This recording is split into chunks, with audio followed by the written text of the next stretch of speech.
जयपुर से बड़ी खबर है। एसएमएस अस्पताल में अगले 72 घंटे में मरीजों के रेफरेंस ऑनलाइन होंगे। फर्स्ट इंडिया की खबर पर एक्शन मोड में आ गए हैं एसीएस। चिकित्सा शिक्षा खबर के बाद एसीएस शुभराज सिंह ने समझा भर्ती मरीजों का दर्द। एसएमएस अस्पताल की विजिट पर आई है एसीएस सिंह ने बैठक ली है। रेफरेंस के लिए मरीजों को इधर उधर भटकने पर नाराजगी जाहिर की है। एसएमएस मेडिकल कॉलेज प्राचार्य डॉक्टर राजीव बघरट्टा को निर्देश दिए हैं न सिर्फ एसएमएस बल्कि अटैच अस्पतालों के रेफरेंस ऑनलाइन करने के निर्देश दिए हैं। एसीएस ने आईएमएचएस पोर्टल के जरिए रेफरेंस तय टाइम में देखने के निर्देश दिए हैं। एसीएस ने व्यवस्था को सख्ती से लागू करने के लिए 72 घंटे का समय भी दे दिया है।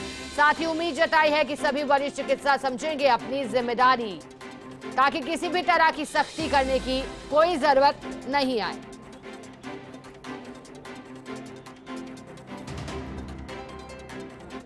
देखिए, आईएचएमएस एक एम्बिशियस प्रोजेक्ट है और उसके आने से सभी को एक अच्छी व्यवस्था मिलेगी, रोगियों को भी, डॉक्टर्स को भी, और उसको हम अब क्रियान्वित करेंगे। और जो ये रेफरेंस वाली पर्चियां हैं उसके लिए भी मैंने समयबद्ध तरीके से आग्रह किया है कि अगले 72 घंटों में वो व्यवस्था जो है पूरी तरह क्रियान्वित हो जानी चाहिए। और चलिए इसी खबर पर अधिक जानकारी देने के लिए न्यूज रूम से हमारे साथ सहयोगी विकास शर्मा जुड़ गए हैं।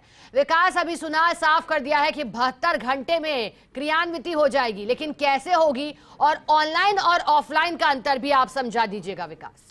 देखिए, जो ये 72 घंटे में क्रियान्वयन का डायरेक्शन है वो इसलिए क्रियान्वयन हो सकता है क्योंकि आईएचएमएस पोर्टल जो है उस पोर्टल पे ये व्यवस्था है, लेकिन जो चिकित्सक हैं, जो जिम्मेदार हैं, वो लोग उस व्यवस्था को लागू नहीं कर पाते हैं, ना उसको मानते हैं, ना उसको फॉलो करते हैं। इसी वजह से उनको रेफरेंस की पर्चियाँ थमाई जाती है मरीजों को, और वो मरीज जो हैं दूसरे विभागों के अंदर अपने उपचार के लिए इधर से उधर भटकते रहते हैं। मैं आपको पहले रेफरेंस की व्यवस्था बता देता हूँ। रेफरेंस की व्यवस्था क्या है कि कोई मरीज अगर मल्टीपल बीमारी के चलते अस्पताल में भर्ती होता है, मान लीजिए उसको मेडिसिन डिपार्टमेंट में उसने भर्ती है, अगर वो हो चुका है, उसको कार्डियोलॉजी के डॉक्टर से ओपिनियन लेना है क्योंकि उसको कार्डिक की दिक्कत भी है, तो उसके लिए एक पर्ची उसको हाथ में थमा दी जाती है कि आप जाइए कार्डियोलॉजी के अंदर और वहां जाकर के वहां डॉक्टर से बात करिए, उनको लेके आइए, वो आके देखेंगे और उसके बाद में आपका ट्रीटमेंट शुरू होगा। ये एक तरह की व्यवस्था है। कई मरीज ऐसे हैं जिनको कि एक एक मरीज को 4 से 5 रेफरेंस थमाए जाते हैं। एंडोक्राइनोलॉजी के रेफरेंस थमाया जाता है, नेफ्रो का थमाया जाता है, यूरो का थमाया जाता है, कार्डिक को थमाया जाता है। तो ये मल्टीपल डिजीज के जो मरीज हैं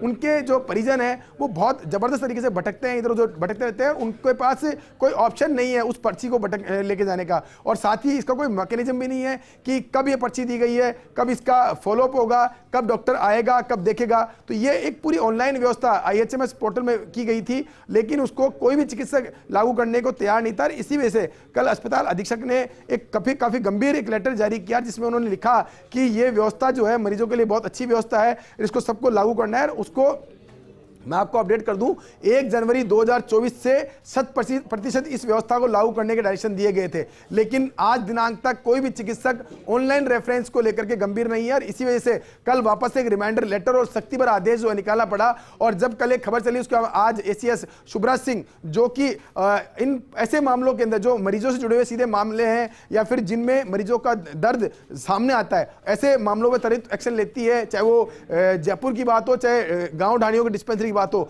हर खबर जो कि वास्तविकता में सही है और उनमें ये वास्तविकता नजर आती है कि वास्तव में इस तरह की दिक्कतें हैं, तो उस पर एक्शन लेती है। आज मीटिंग लेने पहुंची थी एसएमएस अस्पताल में, वहां पर मैराथन मीटिंग उन्होंने ली है, एक एक चीज को समझा है, अलग अलग अधीक्षकों से बातचीत की है, उनके डिप्टी सुप्रीडेंट उनसे बात की है, उनसे पूरा ओवरऑल व्यूज उन्होंने लिया है। साथ में उस दौरान डायरेक्शन दिए हैं कि जो रेफरेंस की व्यवस्था है, इसमें जो व्यवस्था लागू की गई है उसको अगले 72 घंटे में लागू किया जाए। और इसमें अपडेट ये भी बता दूं आपको कि न सिर्फ एसएमएस अस्पताल बल्कि एसएमएस अस्पताल से अटैच हॉस्पिटल, चाहे वो जेके लोन हो, कावटिया हो, चाहे टीबी हॉस्पिटल हो, तो वहां के जो भर्ती मरीज हैं उनके परिजनों को भी एसएमएस में भटकना नहीं पड़े आकर के सिर्फ रेफरेंस के लिए। तो उसके लिए भी कहा है कि आईएचएमएस पोर्टल के अंदर ऑनलाइन व्यवस्था की जाए कि अगर कोई मरीज जेके लोन अस्पताल में भर्ती है और उसको एसएमएस अस्पताल के किसी डॉक्टर का रेफरेंस चाहिए तो ऑनलाइन माध्यम से उसके लिए रेफरेंस की व्यवस्था हो, ताकि और जो जिस डॉक्टर के पास रेफरेंस जा रहा है उसकी रेस्पॉन्सिबिलिटी फिक्स हो कि कितने समय पहले उसके पास रेफरेंस आया और कितने समय बाद में उसे रेफरेंस को अटेंड किया, यानी कि एक समयबद्ध तरीके से रेफरेंस जो है उसको निस्तारित किया जाए, ताकि मरीजों का ना तो वो इधर से उधर भटके और उनको समयबद्ध उनका ट्रीटमेंट भी हो सके। तो ये कह सकते हैं बहुत बड़ा एक्शन उन्होंने लिया है, 72 घंटे का समय दिया है। अब देखना होगा 72 घंटे के बाद में इस मैकेनिज्म को कैसे वो ट्रैक पे लाया जाता है, क्योंकि जैसे ही मीटिंग खत्म हुई उसके बाद में एसएमएस मेडिकल कॉलेज प्राचार्य डॉक्टर राजीव बरगट्टा, एसएमएस अस्पताल अधीक्षक डॉक्टर अचल शर्मा समेत तमाम जो अधिकारी है उनकी अलग से बैठक शुरू हुई है। और वो बैठक भी इस बात को लेकर हुई है कि इस मैकेनिज्म को डेवलप करने के लिए, इस मैकेनिज्म को सख्ती से लागू करने के लिए क्या प्रक्रिया अपनाई जाए, ताकि मॉनिटरिंग भी हो सके और साथ में यह भी हो सके कि कौन कौन चिकित्सक इसमें काम नहीं कर रहे हैं। हालांकि एसीएस सुब्रा सिंह ने यह आश्वस्त किया है कि कोई सख्ती की जरूरत नहीं पड़ेगी, डॉक्टर अपनी जिम्मेदारी समझेंगे और इस व्यवस्था को लागू करेंगे ताकि मरीजों को दिक्कतें नहीं हो। जी विकास, ये भी जानकारी दीजिएगा, क्योंकि आपने कहा बैठक भी हुई, तो ये पहली दफा तो नहीं होगा विकास जब ऑनलाइन रेफरेंस की चर्चा हो रही है। इससे पहले भी इस तरह के प्रयास है, लेकिन अब तक क्यों विफल हो जाते हैं इस तरह के प्रयास? क्या पहली बार सख्ती की बात की जा रही है विकास? सिक्का देखिए, ये जो पूरा मामला है 3 बार लेटर निकल चुके हैं इस बारे में। हमने पहले भी खबर चलाई थी, 3 बार लेटर निकलने की खबर चलाई थी, किस तरह से लेटर निकाले गए हैं, आदेश दिए गए हैं कि ये व्यवस्था ऑनलाइन की जाए। क्योंकि देखिए, ये कोई अस्पताल की छवि खराब करने वाली खबर नहीं है, ये वो खबर है जिसमें कि मौजूदा सिस्टम में वो मैकेनिज्म डेवलप है और उसको लागू करना है। अगर वो लागू कर दें तो काफी हद तक जो भर्ती मरीज है उनकी पीड़ा जो है समाप्त हो सकती है, उनकी दिक्कतें समाप्त हो सकती है। आखिर जो मरीज भर्ती है मल्टीपल इश्यूज से भटक रहा है, तो वो क्यों किसी दूसरे डॉक्टर के पास जाकर के अपने रेफरेंस के लिए आग्रह करेगा, वहां जाकर क्यों रिक्वेस्ट करेगा? अस्पताल की जिम्मेदारी बनती है कि वो रेफरेंस ऑनलाइन करे, जिस संबंधित डॉक्टर्स को दिखाना है उसकी डॉक्टर की जिम्मेदारी तय हो, उसके पास कब ये रेफरेंस पहुंचा है, कब उसने उस रेफरेंस को ट्रीट किया है। तो ये सारी चीजें अगर ऑनलाइन होगी तो काफी हद तक जिम्मेदारी फिक्स भी होगी और मरीजों को जो दिक्कतें हैं वो भी समाधान हो पाएगा। जी बिल्कुल विकास, आपने बहुत अच्छी बात कही कि क्योंकि मरीजों को आसानी हो इस लिहाज से ये फैसला और मैकेनिज्म लागू किया जाना बहुत जरूरी है। विकास, बैठक के दौरान क्या चर्चा हुई और किसकी जिम्मेदारी अब तय की गई है, इसको लेकर भी कोई जानकारी?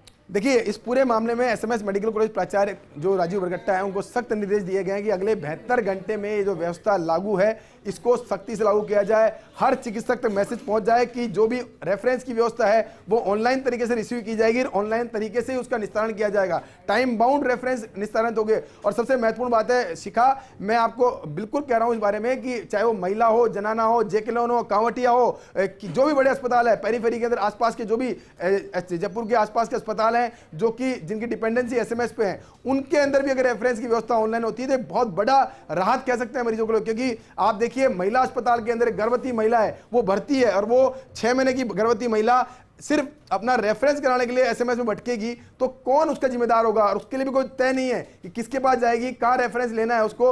तो ये एक मैकेनिज्म है जो डेवलप होना चाहिए। अगर अस्पताल में भर्ती मरीज है तो उसी आईडी पर, उसके बेड पर जाकर के डॉक्टर को देखना चाहिए कि वहां पर क्या हो और उसी तरह उसकी जिम्मेदारी फिक्स होनी चाहिए। मैं मानता हूं कि अगर ऑनलाइन मैकेनिज्म डेवलप होगा, रेफरेंस की सुविधा ऑनलाइन होगी तो निश्चित तौर पर अस्पताल के में भर्ती जो मरीज है उनके लिए बहुत बड़ी राहत मानी जाएगी। बिल्कुल विकास, और दर्द से कहराते मरीज को अब ऑफलाइन की आफत न झेलनी पड़ेगी। बहुत शुक्रिया विकास आपका साथ जुड़ने के लिए और जानकारी देने के लिए। रुकेंगे